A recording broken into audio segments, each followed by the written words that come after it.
I'm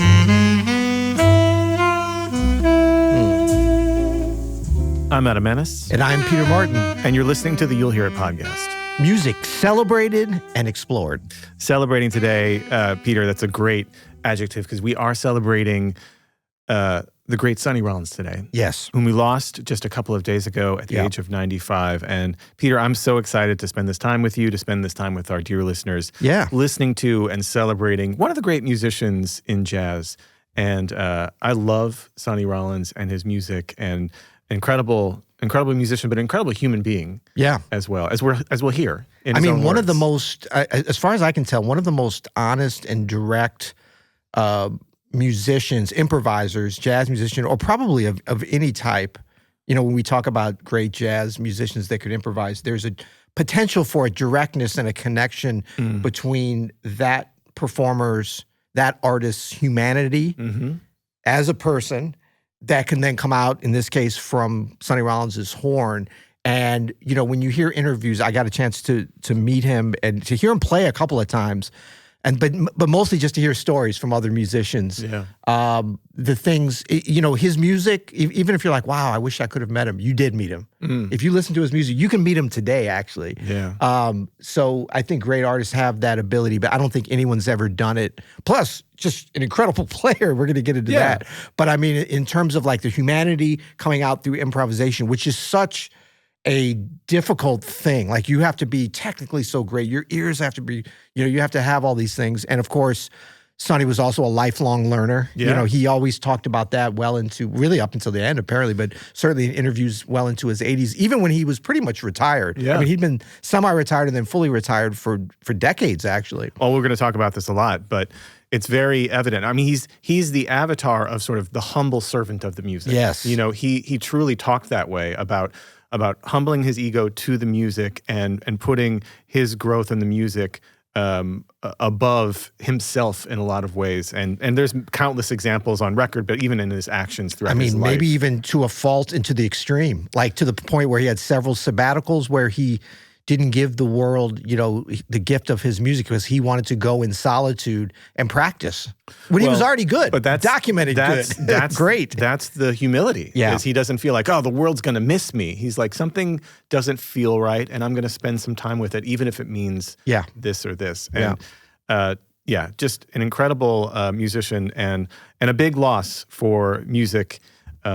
Now that he's gone. A massive loss. And I think it's always, for me, and I wonder for you, Adam, and for our listeners and viewers out there, it's kind of I always have trouble adjusting when we lose a master like this, because like we're just listening, I've been listening to Sonny all week, and we've been preparing for this today. Yeah. And so as soon as you start to hear him, these beloved records, and I've been hearing some stuff I never really heard also, which is always exciting, I feel like he's here. Yeah. And so there's a discordant thing to even say that we've lost him, because we haven't lost his music. We've lost the body, the human from this world. But what a legacy, you know, what a gift. It's going to go on for hundreds of years, thousands of years. I mean, I think that this is going to be some of the most interesting documented improvisation, a true jazz improviser. In fact, if you could, like, remember we used to have did you ever have encyclopedias when you were growing up? Yeah, of course. Buy one at a time at the Schnooks? Yeah. Okay, good. Yeah. And we didn't have a lot of money, so we only got to C. So. You only got to C. Well, if you got to J or I for like jazz improviser, and you only had to pick one picture, you could put Sonny Rollins. I'd be fine with that. I think you're absolutely right. Direct connection from his heart to the listener. Yeah. You know, like, it's like he's talking to you, which is why I'm so glad you mentioned, like, we still have him through this music. You can hear him talk to you. I think one other thing, just to frame this today, is like, let's remember, Sonny Rollins, you know, passed away, as we said, just this week, 2026. He was born in 1930. Yeah. Okay? Yeah. Now, I know you're not big on math, but that was a long time ago. I'm not even going to make you add that up. Yeah. You know? But I mean, Sonny Rollins stood it. I'm not saying he's the last of the giants, but we're getting close, that stood firmly as, not even as a youth, but as a young player in the bebop, like the beginnings of bebop, really. Yeah. Connecting, you know, playing with Charlie Parker, learning right at the feet. I think Charlie Parker was 10 years older than him. That's right. So not even a whole generation. Miles was, well, it's his 100th birthday this year, so 5-ish years. So Sonny was right, like, but the next generations that after that, of course, that we have all these great masters is wonderful. But Sonny is a direct link and a connection, and we're going to hear that. He's in a his bridge. music. Yeah, one of his most famous albums is called The Bridge, but he is a bridge in a lot of ways. To like early. I mean, and the first time I got to hear him play live was in 1986 in Columbia, Missouri. A concert I'll never. One of the first great jazz concerts I'd ever seen, and. He's a bebop player. He always. I mean, I'm gonna die on that hill. Well, let's listen to some music because you mentioned that he was 95. He lived this big grand life, born in 1930. The first track we're going to listen to, one of the very first recordings he ever made, is with J.J. Johnson, trombonist J.J. Johnson. Features John Lewis on piano, Gene Ramsey on bass, and Shadow Wilson on the drums. Woo. And if you were a person who was born when this recording session happened, which was May 11th, 1949. I was not. Why are you looking at me? You'd be 73 years old today. Right. And that's when Sonny Rollins started his career. This is Autobahn. This is an original. Sonny tune.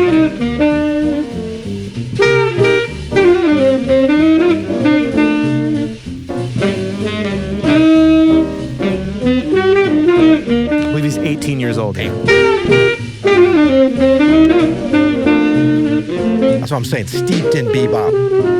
Yeah, you can hear it. Yeah, JJ.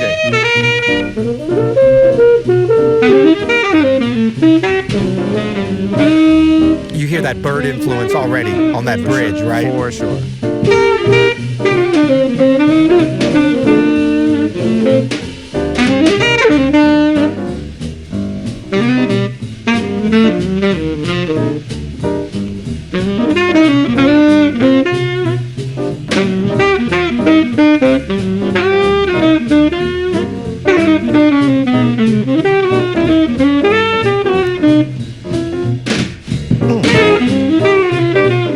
Already has that big breathy sound, Yeah. Yeah. The resonance. Yeah. Not like super breathy like Stan Getz or something, but like there's some kind of whisper happening in the tone. Man, what a man. Yeah. So Charlie Parker famously hugely influenced on everybody, with what he did. Horn players in particular, but pianists, I mean, everything. He changed the game.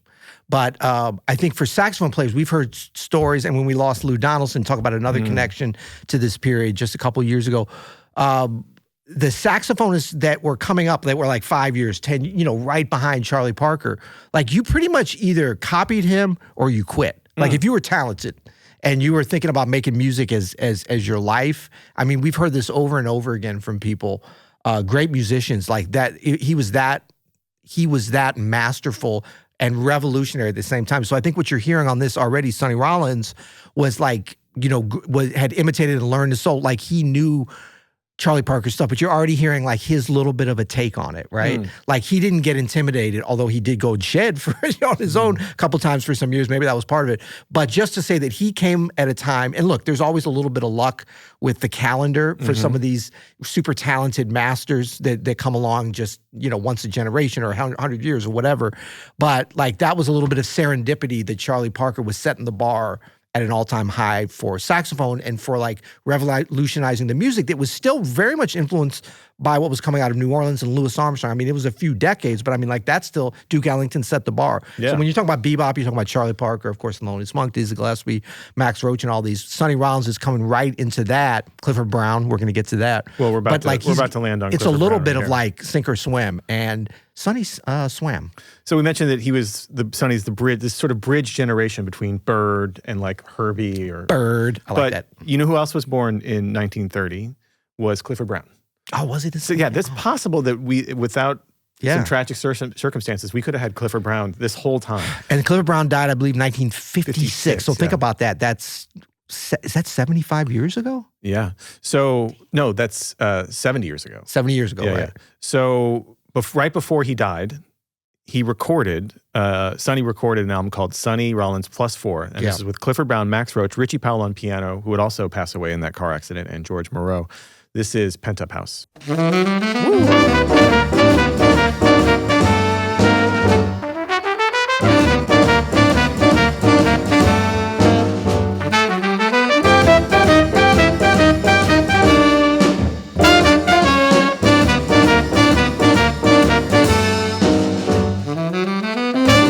such a great guy. This is Sonny's tune. This is Sonny's tune, Pent-Up House. But I do consider him and Clifford Brown that the same generation, simpatico, and the sound and the approach to the language. And two players it's different than Dizzy and Bird, it is. you know? But they were super influenced by them. Oh, Clifford. Super influenced, of course, by Bird and Dizzy, but like they were two that didn't shrink under that, you know? And just like practically similar eighth note. Yeah. Like the language rhythmically feels very similar. A very stylized approach to how to swing, right? Exactly. Yeah. Like you even hear that from the earlier 18-year-old Sonny, because he's probably like 25 or something by this time. Yeah. And this is one of the great bebop, post-bop, whatever you want to call it, jazz standards. It's not played, I mean, for certain periods it's played a lot. So this is the beginning. We're going to talk about this. You know, Sonny's, I mean, he's definitely known for some of his compositions. Of course, Say Thomas being the most famous. But I mean, he had these great tunes. Valse Hot. Yeah, that's another one on this. We have that? Yeah. Max Roach. I remember when I first heard this, I was like, this band. Okay, so let's just talk about this real quick. Sonny, 1955, he's living in Chicago. Yeah. He had come from his recovery, I think within a year or something in Kentucky. Drugs. Yeah. And is there working as a janitor, shedding like crazy, but kind of like, you know, plotting out the next step. And he had a chance to sit in with Clifford Brown at a club in Hyde Park, shout out Southside Chicago. And Harold Land either couldn't make the gig or ended up having to go back to, he was from California, from LA, something with his family. And so they needed a saxophone player. But like at that time, like this was a very hot quintet. Oh, yeah. Max Roach, and like there was a lot of buzz around him and like downbeat poles and all this kind of stuff. Some great recordings before this. Richie Powell on piano. I think it was George Morrow on bass. That's right. Of course, Max. And it's co-led by Max Roach and Clifford Brown. And I mean, Miles was like doing some stuff, but he was a little bit like, damn, that's a good ass group. That's right. Well, and they made these two albums. One under Sonny's name, Sonny Rollins Plus 4. Which is the exact same quintet. Exact same. And like, I think a couple weeks or later or before, within the same month, they made this album. Clifford Brown and Max Roach at Basin Street. Man, this is my favorite Clifford Brown, Max Roach of all time. This is a great album. This is MRC Records. I'll Remember April. The sound on it, Richie Powell. Richie Powell, Bud Powell's brother. Yeah, younger brother. Sonny, the way he comes in.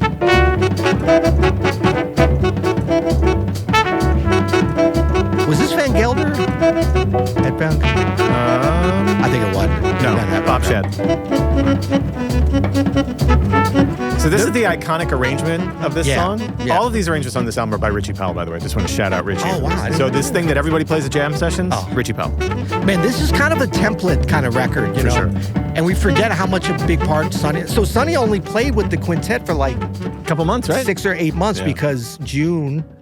We're going to talk about what Sonny did then, but tragically, Clifford Brown and Richie Powell and Richie Powell's wife, Nancy, all perished in a car accident driving between Philly and Delaware and Wilmington. And so, I mean, I think that Sonny Rollins, and, you know, he talked about this some, like this was very much, you know, you talk about the Charlie Parker influence on him, setting the bar high in terms of QA, like we talk about Motown, quality assurance. Sonny was like, he was like probably the most fierce QA guy in jazz that I've ever heard of. Not only in the output of what he played, but the standard with which he held himself. And a lot of these musicians at this time, that was a thing to be like, you have to have your stuff together. You got to know this. You don't come half step and all that stuff. But I mean, Sonny was like on Mount Rushmore or whatever's above Mount Rushmore of QA. And so when he hooked up with Clifford Brown, even though it was for a short time, I mean, Clifford Brown is like the king of like perfection, the technique, the feel, the swing, the intimidation of other trumpet players. Not for anything personal, just because of the way he played. So, I mean, I think, again, serendipity, but also being ready, beyond ready when he came into that situation. And then that really set him up, even though this tragedy of Clifford being gone, he was already on his way to doing his own thing. So that was already kind of planned. And those next 56, 57, 58. Well, it's about to explode. He's about to go on a run. Yeah. And a lot of what we're about to listen to, or at least a good chunk of it, was recorded before in 53, 54, 55, some of these things. Right. All released, though, 56, 57, 58. And shout out to all these great jazz records, Prestige, Contemporary, MRC. Yeah. I mean, not shout out to the small amount of money you were paying the artist, but shout out that you didn't make them exclusive contracts. You couldn't because you weren't paying enough. Yeah. But Blue Note kind of was. But you'll see all these mixes of labels. But it enabled us to be able to have, I think he made 12 records in 56 and 57. Insane. And not just like filler records. All bangers. And with like different bands and different configurations. Well, here's one that was released in 56 but recorded in 54. This is Miles Davis's album. And this is a classic album. This is like a top 20 all-time jazz album. It's called Bags Groove, features Sonny Rollins, Milt Jackson, Thelonious Monk, Horace Silver, Percy Heath, and Kenny Clark. This is Sonny's original composition, Oleo, which is now, by the way, a jam session standard for rhythm. Yeah, wait, is Sonny was he under the radar, like one of the greatest, like up there with Monk and Duke Ellington for jazz standards? Correct. Okay. Why do we never talk about that? I don't know. Correct. Oh wait, he played the melody correctly. Awesome. Well, yeah, it's doing a Sonny thing. Oh man, his phrasing.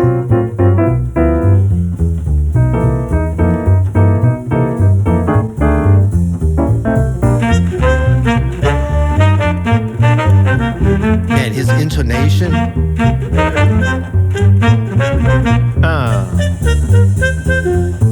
This is Horace Silver, Percy Heath, and Kenny Clark on the rhythm section. Man, Percy Heath is killing on this album. Bass players, transcribe Percy Heath all over this record. Some of the most perfect bass lines. He's a part of Miles's sort of ascension during this time. Yeah. He's in that band. Miles writes a lot about Sonny in his autobiography, but he also starts making his own music. This is another jam session standard from his album Tenor Madness. This is the title track, Tenor Madness, featuring John Coltrane. Ever heard of it?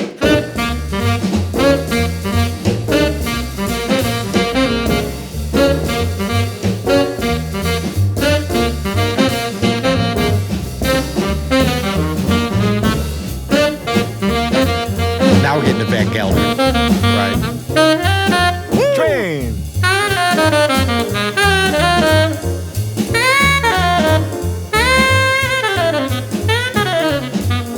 And in Sonny's album, this is the first track, and he gives it to John. He gives it to Train. I think it's the only time they ever recorded together in the studio. I mean, these are two men really starting their prime. Right. Yeah.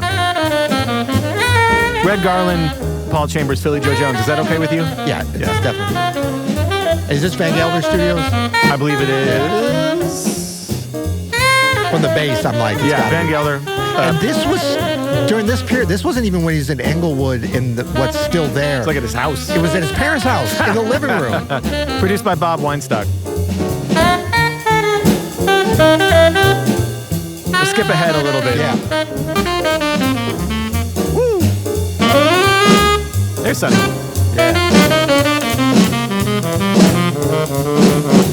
Oh, Philly. Oh, man.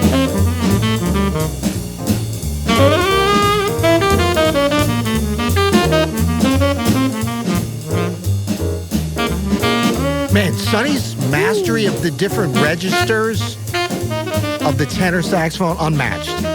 Even by Train. Yeah. Oh, man. What a sound. Like, he understood that instrument, right? Another album. John Coltrane. That's come out in 1956. Also recorded in 54, just like Bags Groove. This is an album called Moving Out. Sonny Rollins with Thelonious Monk and Kenny Dorham. This is More Than You Know.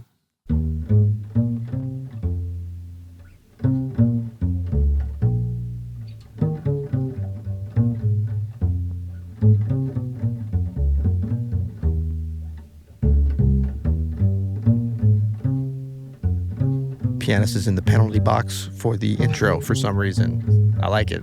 I'm here for it.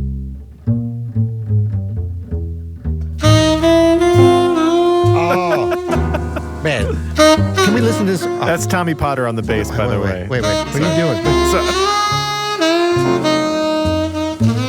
I love the way Monk plays in this. Oh. Sonny. You're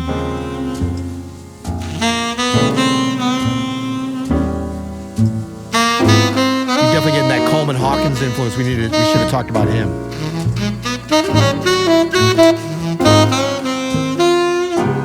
Oh. Hey, this is an interesting album. This is the last track on the album, and this is the only track that has Monk, Tommy Potter, and Art Taylor. Everything else is Kenny Dorham, Elmo Hope, Percy Heath, and Art Blakey. And this is a great record. Yeah, it's a funny little add-on thing. There's some other great stuff. I think it's Monk's.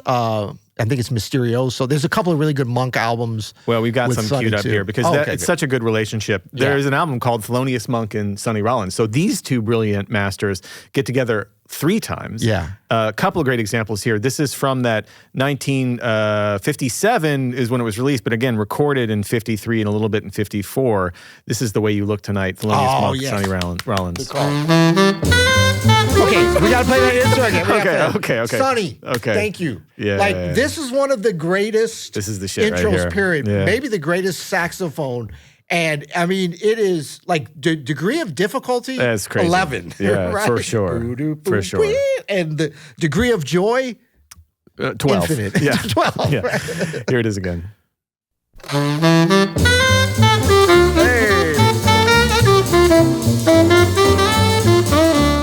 Another Van Gelder.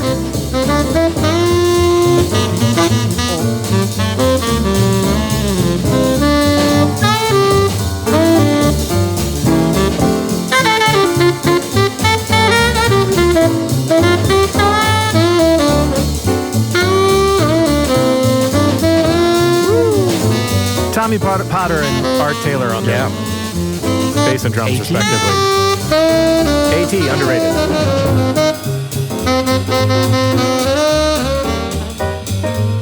At Ryan Sybil, you can tell it's AT.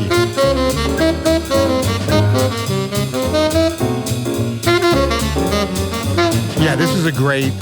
And then just the very same year, they release perhaps one of Monk's most famous, most celebrated albums, and Sonny's a huge part of this sound. It is Brilliant Corners, and this is Bemsha Swing, featuring the great Clark Terry. Great album cover, too. Woo!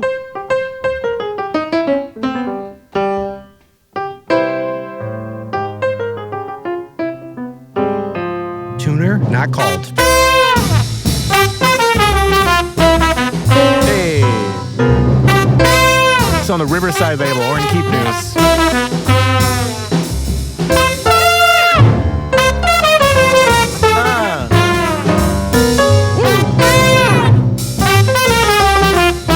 Yeah, I mean, Sonny was kind of the template. I mean, Train too, for sure, during this period with Monk. For sure. But for what would become, Charlie Rouse, influenced hugely by Sonny Rollins, but like the way that he could play with Monk and interpret his songs. I love Clark Terry and Sonny's sound together.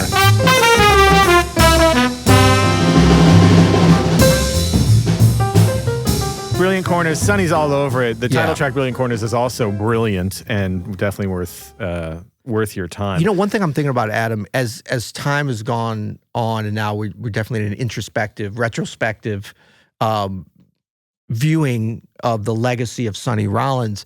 I think John Coltrane, for a lot of people, has always, like just all different kinds of musicians and jazz lovers, has kind of sat at this certain place as a tenor saxophonist, as the GOAT, And I mean, look, and why did I use that term? That's stupid. But, because people, like, I don't know. Yeah. You wished I hadn't, right? You said it. No, but I'm saying we put him on such a pedestal. We have a problem. I do. Right, yeah. And I think partly because he died relatively young, 1967, and then Sonny was with us until just a few days ago. There's a certain lionization of, like we talk about Clifford Brown, and these are incredible, masterful artists that were hugely influential well beyond their life on this earth, right? Yeah. But I think with Sonny, like if you look at the different interactions, and we haven't even gotten to his trio playing without piano, to his solo. I mean, I remember hearing him play solo saxophone at Lincoln Center. I believe, I want to say it wasn't out. I don't know why I'm thinking it was outdoors. It might have been like late 80s, early 90s. But I mean, I think that he may be the most influential and revered among saxophone players in particular, even above John Coltrane. I mean, it's not about above, but in a way that I think others, like if you talk about Joshua Redman, Branford Marsalis, Chris Potter, you know, Joe Lovano. I mean, the influence, the reverence, the connection is, and for sure, John Coltrane, of course, and of course, Charlie Parker. We're talking about the OG there, right? I mean, it's kind of like, you know, saying as a pianist, like, you know, I'm influenced by Bud Powell and Thelonious Monk or Herbie Hancock and Bill Evans and Chick Corea. Like, yes, right, you know, like exactly. all of it, you right? know, all of that kind of like we all go through these like eras where it's like. And you hear tenor players. You can hear young tenor players go through their Sonny era. Yeah. You can hear them go through their Train era. Sometimes you hear them go through a little Wayne era. Yeah. You know what I mean? And that's part of a lot of musicians' development and growth. And of course, so many other people. But like, I mean, it's very personal. But those two especially, I think you're right. Those two especially are like, at some point, everybody sort of like spends time with them. Right. You know? I just think that like if you were to press me and be like, who is the most influential tenor saxophone of jazz of all time, I think I would say Sonny Rollins. Because if we talk about like the tenor players from our generation, from my generation, maybe even, Branford, Joshua Redman, I know I'm missing great people, but even like not just tenor players, Kenny Garrett, Chris Potter and stuff, like I think that you hear like a direct influence even more than Train. And maybe that's because Train is so influential to all of us, to pianists, to his quartet, to the whole thing. And I mean, this is ridiculous that I'm even saying. I don't want to understate the influence that Sonny had. I think a lot of people, because he didn't play a lot like the last 20 years of his life. And even before that, he never was like... This is sort of maybe just a cultural thing. Yeah. Because we lost Train so young. Yeah. And that becomes very intense for people, right? Like we lost that connection with them. And we've had Sonny this whole time until Monday. You know what I mean? And sometimes we take that for granted. You know? And it's a good reminder that like we're all here for a limited time. And so basically, I shouldn't be sitting here saying he's the most influential tenor player after he's passed. I should have been saying that this whole time. Yeah. Well, thanks for reminding me, buddy. One of the reasons we're in the middle now of just like, this is an all-time run, almost unmatched. And it's the Imperial period. That's what we're going to call it. The Imperial period. Well, we're about to go into a whole other stratosphere because in 1956 he makes, and in 1957 he releases what a lot of people consider to be one of the great jazz albums ever, right? In the highest echelons of jazz albums. Yep. It's Saxophone Colossus. The cover is iconic. Every track is amazing. And it starts with one of the great opening tracks of any album of any genre ever, and it's St. Thomas.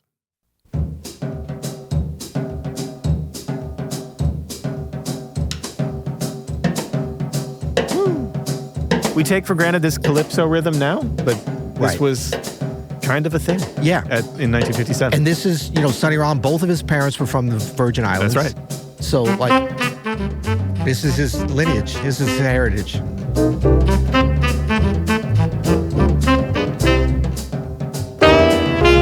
One of the greatest sounding records ever. I mean, hey! Max Roach on the drums, Tommy Flanagan on the piano, but just the Doug way Watkins Sonny is phrasing them, obviously he wrote this, but yeah, this is another Sonny original, also a standard. You have a very famous version with Joshua Redman of this. And like this. Oh.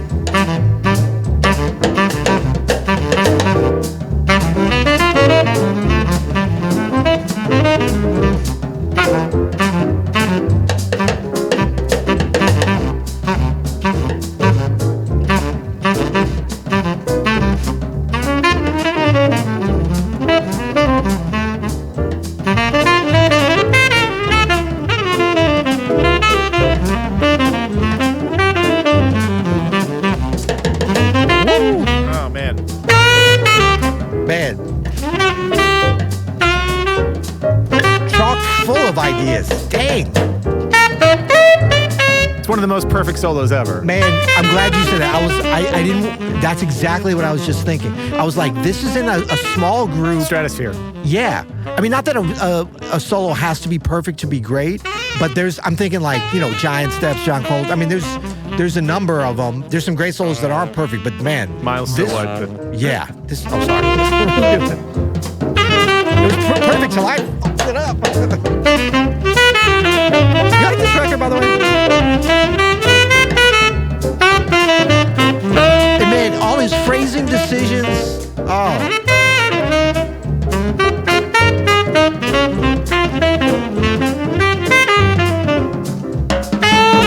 Virtuoso. He was a virtuoso. So was Max.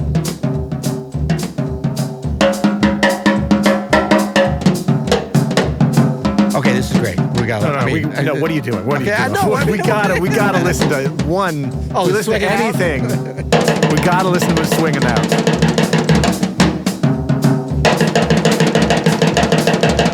Max Roach crushes this so hard. This is kind of a perfect solo too. Yeah, the whole album is perfect. Yeah.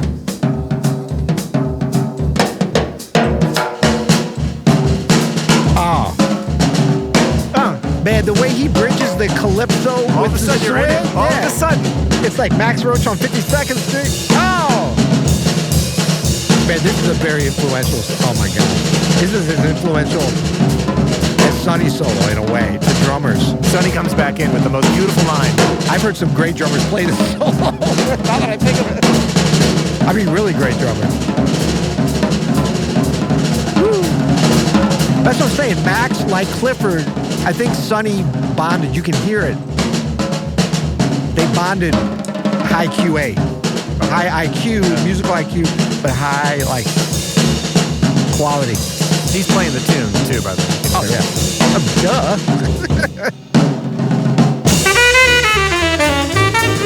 My goodness. My goodness. Swing activated. Incoming activated.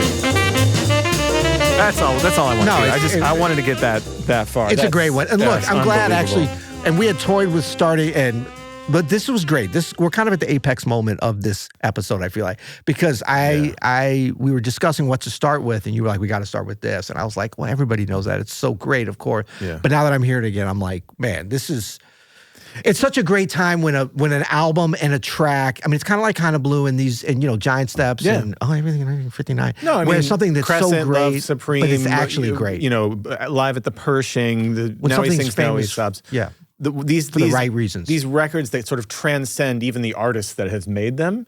Like someone somewhere is listening to St. Thomas right now and is like, oh, I think I like jazz. Right. You know what I mean? Like, do I like jazz? I didn't think I liked it, but I like this. Whatever this is, I like. I like this kind of jazz. Yeah, This is that. We need a category of I like this kind of jazz album. Maybe it's the Sonny Rollins I like this kind of jazz album. Yeah.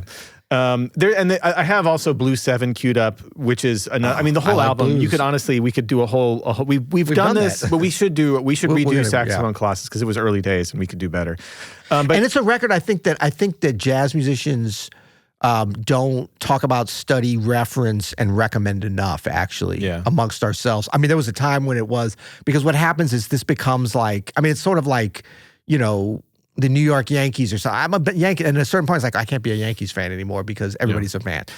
And listen, we are going to miss a lot of stuff during this era. Like, I'm skipping over albums. We're prolific. We're not getting everything. And we're probably going to miss something that you all love. And please put in the comments what your favorite Sonny albums, especially the ones that we're missing, because we're going to miss a lot. He was so prolific, especially during this period, that it's just impossible to listen to everything. I think the next big thing for me that stands out is an album released in 57 called Way Out West. This is friggin' amazing, man. And it starts with I'm an Old Cowhand, which is, again, incredibly interesting choice. And this was all Sonny's choice. This was not like a publicist or a producer.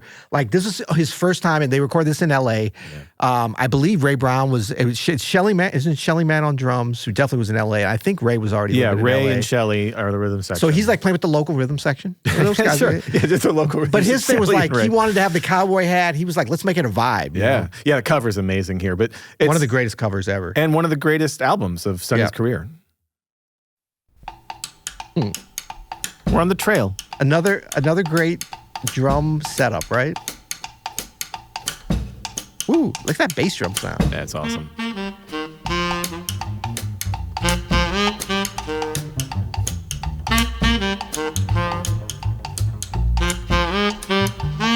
Woo!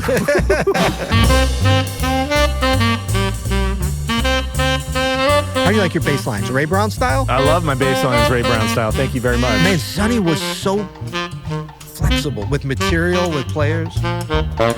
So laid back through this too. I mean, if you haven't checked out Way Out West, give it a go. Is this his first pianoless trio record? Well, I'm glad you mentioned that because he's going to go on. I don't know. It was one of the first. But it's definitely the most famous, except for a live album he made the next year, which is... This was the first Sonny Rollins. This is the first Sonny Rollins I ever owned. I remember buying the CD when I was a teenager, before I had Saxophone Colossus, before any of that. I heard this before Saxophone. There was a period where this was kind of like the one everybody was talking about, you know? In the 90s. And it's not Way Out West. It's a live album called A Night at the Village Vanguard. It's got this pink cover of Sonny, like this portrait of Sonny in sunglasses and this pink hue over him. It's a Blue Note album and released in 58, recorded in 57 at the Village Vanguard, which you can still go to the Village Vanguard today, and you can hear musicians making albums and making great music. And this is the greatest live jazz album of all time, in my opinion. I know you have like your Miles things that you like. I wouldn't argue with you at all on And we this. could say Live at the Pershing is also got to be up there, but this has to be in the conversation. It's in the Mount Rushmore. Come on. Wilbur Ware, right? Wilbur Ware. Yeah. Elvin. I remember when I first heard Elvin on this, I was like...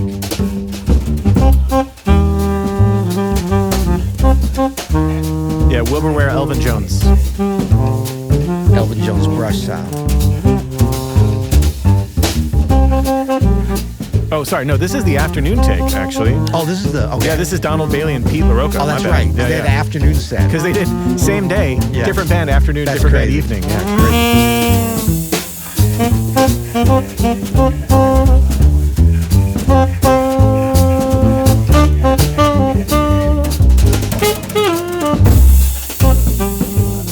In some ways,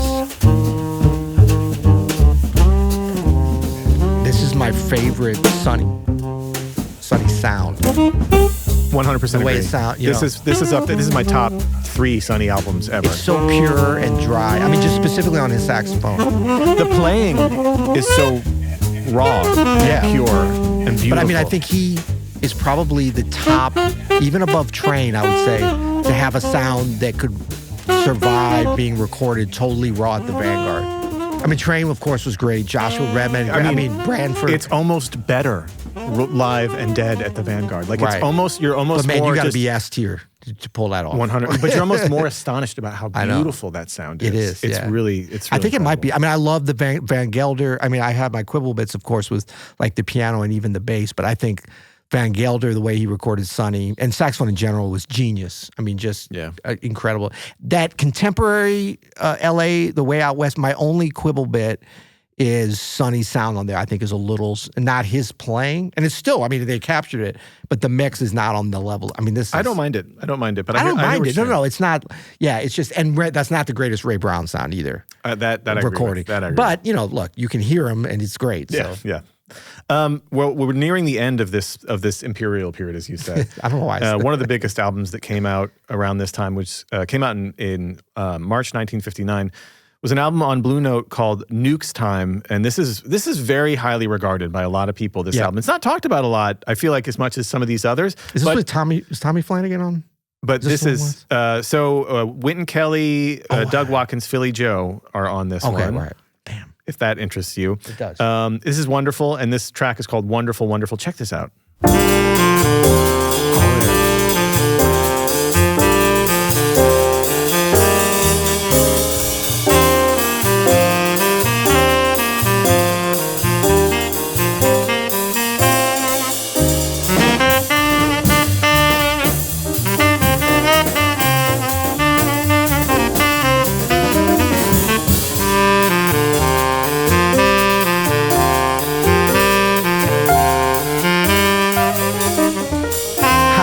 Yeah, it was Wynton Kelly.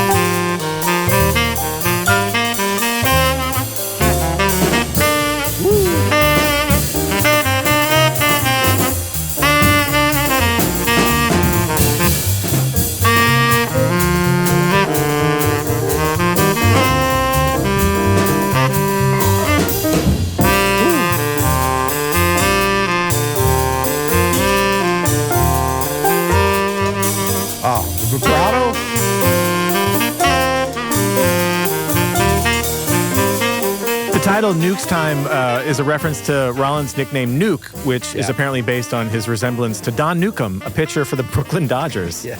Isn't that funny? Great album, Nuke's Time. But this is an interesting period, Peter, because I'm going to quote from this section of Sonny's Wikipedia, which I think actually sums up this period really nice. By 1959, Rollins had become frustrated with what he perceived as his own musical limitations and took the first and most famous of his musical sabbaticals. While living on the Lower East Side of Manhattan, he ventured to the pedestrian walkway of the Williamsburg Bridge to practice in order to avoid disturbing a neighboring expectant mother. Today, a 15-story apartment building named The Rollins stands on the Grand Street site where he lived. And actually, there's a petition going around to rename the Williamsburg Bridge the Sonny Rollins Bridge right now. Almost every day from the summer of 1959 through the end of 1961, Rollins practiced on the bridge next to the subway tracks. Rollins admitted that he would often practice for 15 or 16 hours a day, no matter what season.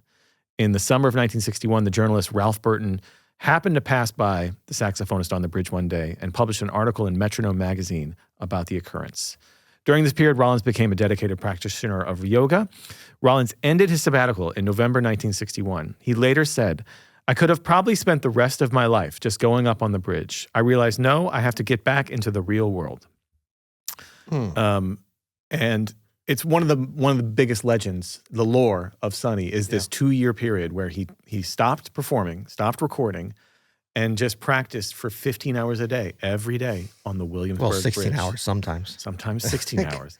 But that is, I mean, it's almost, that's monk behavior, not Thelonious Monk, but like religious, spiritual monk behavior. Yeah. I'm going to sequester myself from this thing. You know, he was dissatisfied with his limitations, and I need some time to go inward, and he did. Serve the art, the ultimate. Thank you, Sonny Rollins, for setting the bar in a number of ways, but I would say that might be the most profound part of his legacy is for, and that's not shtick. That's, I mean, people have tried to, it's kind of become that, legendary, status of this story. But I mean, like that was, you don't just do that to get written a story about, you do that out of some type of dedication and service where you feel like you need to improve you as a vessel, I mean, everything we listened to was before that, so he was already great. Yeah. I mean, it wasn't like, he's been slipping. We heard what he just made in 1959. It was amazing. Yeah. But I mean, you talk about set the bar, and then he set the standard. And it's like, no, I want to be here. So the first album he made when he came back is called The Bridge, and it's one of his classics. It's an album that is very revered. And just to say, like the Williamsburg Bridge, I don't know if you've ever been on there, but it's not, there's car traffic, there's subways as well. Yeah, you practice by the subway trains. Yeah, but there's also like it's a walking, commuting. I mean, still today, for sure. I mean, now it's a different kind of a hipster species walking back and forth for your matcha. But I mean, it's very much like you're running on it, you're walking on it. It's like a walkway. Yeah. And I mean, to be part, of course, he's a native New Yorker, and to be part of that connection with the city, with the river, East River, the whole thing. This is the opening track from The Bridge. This features Jim Hall on the guitar, Bob Cranshaw on the double bass, with whom Sonny would work lots, Ben Riley on the drums. This is without a song. It's amazing.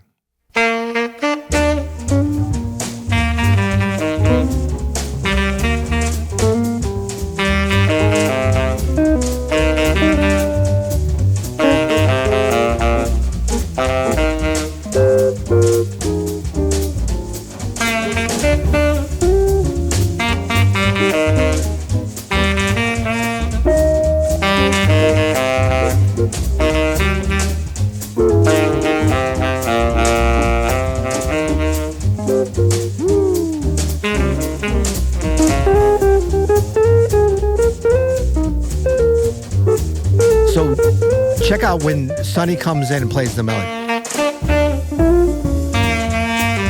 Like he's doing a lot of rubato playing, floating on top, going in and out. That was one of his most genius stylistic,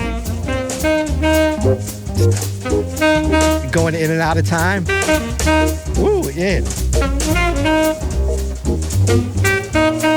He could be right in there. He could be right in there. And then float a little bit.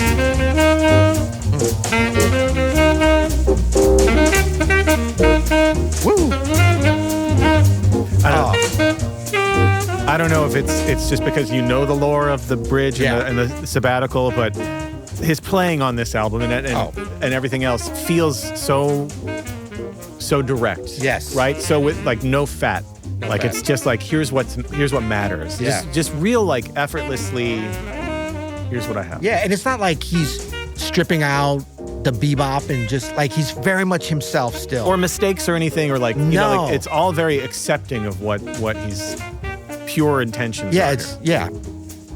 It's I mean it is the highest form of improvisation.